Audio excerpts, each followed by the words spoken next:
మైదా పిండి, baking powder, vanilla essence ఏవీ లేకుండా ఇంట్లోనే గోధుమ పిండితో కప్ కేక్స్ ఇలా చేసి చూడండి. ముందుగా హాఫ్ కప్ షుగర్, 2 ఇలాచీలు వేసుకొని ఫైన్ పౌడర్ చేసి పక్కకు పెట్టుకోవాలి. 1 కప్ గోధుమ పిండిలో చిటికెడు ఉప్పు, half table spoon baking soda, 2 స్పూన్ల ఆయిల్ వేసుకొని ముందుగా పౌడర్ చేసి పెట్టుకున్న షుగర్ పౌడర్ ని కూడా వేసుకొని ఒకసారి ఇలా కలుపుకోవాలి. 1/4 కప్పు పాలను తీసుకొని కొంచెం కొంచెం వేసుకుంటూ స్పూన్ తోని ఒకే విధంగా మంచిగా మిక్స్ చేసుకోవాలి. ఈ కన్సిస్టెన్సీ అయితే రావాలి.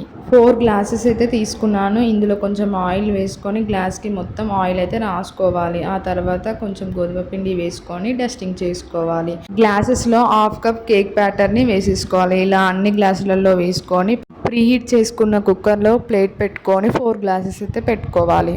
విజిల్ లేకుండా అయితే ఉడికించుకోండి. 25 మినిట్స్ ఇలా చక్కగా కప్ కేక్స్ అయితే రెడీ అయిపోయాయి. కొంచెం చల్లారిన తర్వాత గ్లాస్ నుంచి అయితే ఇలా తీసేసుకోండి. టేస్ట్ అయితే సూపర్గా ఉంటాయి. పిల్లలు ఇష్టంగా తింటారు. ఒకసారి ట్రై చేయండి.